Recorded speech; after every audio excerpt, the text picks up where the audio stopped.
Okay. Bhubharati చట్టం ద్వారా అంటే కొనుగోలు చేసిన భూమికి మ్యుటేషన్ ఏ విధంగా చేస్తారు?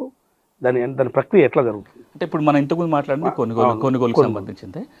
ఆటోమేటిక్ ఇంతకుముందు జరిగింది రిజిస్ట్రేషన్ కాగానే మ్యూటేషన్ అయిపోతుంది. నేను ఇంతకుముందు మార్పు పాస్ పుస్తకం వచ్చే టైం ఎంత, డ్యూరేషన్ ఇదంతా ఉంటుంది కదా. ఇప్పుడు మళ్ళీ 3 రకాలుగా ఉంటాయి మ్యూటేషన్స్. ఇప్పుడు మనం ఏమంటున్నాం అంటే భూభారతి చట్టము ధరణి చట్టానికి ఒక ప్రధాన వ్యత్యాసం చూస్తే భూమి హక్కు ఏ విధంగా వచ్చినా రికార్డుకి ఎక్కించే బాధ్యత ప్రభుత్వం మీద ఉంటుంది. అది నేను కొనుగోలు చేస్తే రావచ్చు, వారసత్వంగా రావచ్చు, కోర్టు డిగ్రీ రావచ్చు, ఏదైనా రకరకాల 30/18 13B రకరకాల మార్గాల్లో రావచ్చు.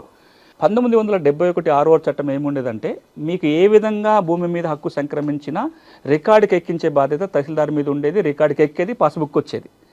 ధరణికి వచ్చేసరికి కేవలం 3-4 వాటినే గుర్తించారు: కొనుగోలు, వారసత్వం, కోర్టు డిగ్రీని. కానీ భూభారతి ఏమంటుందంటే ఒక వ్యక్తికి 18 రకాలుగా భూమి రావచ్చు అని లిస్ట్ చేసి ఈ 18 రకాలుగా భూమి వస్తే ఏ విధంగా రికార్డుకి ఎక్కించాలి, ఏ విధంగా పాస్బుక్ ఇవ్వాలి అనేది 3 సెక్షన్లో విడగొట్టి పెట్టడం జరిగింది. Section 5, section 7, section 8. మనం ఇంతకు ముందు మాట్లాడుకున్నది సెక్షన్ 5. కొనుగోలు ద్వారా కనుక భూమి వస్తే ఎట్లా మ్యూటేషన్ జరుగుతుందని మనం ఇంతకుముందు మాట్లాడాం. ఇక మిగతా అంశాలన్నీ కూడా సెక్షన్ 7లో, సెక్షన్ 8లో ఉంటాయి. సెక్షన్ 7 అనేది వారసత్వంగా వస్తే ఏం చేయాలనేది దాంట్లో చెప్తాను జరుగుతుంది.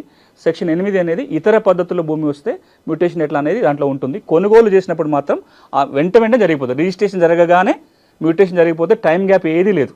మీ డాక్యుమెంట్ దస్తావేజు రిజిస్ట్రేషన్ అయిపోతుంది, వెంటనే మ్యూటేషన్ అయ్యి మీ చేతికి పాస్బుక్ వస్తుంది.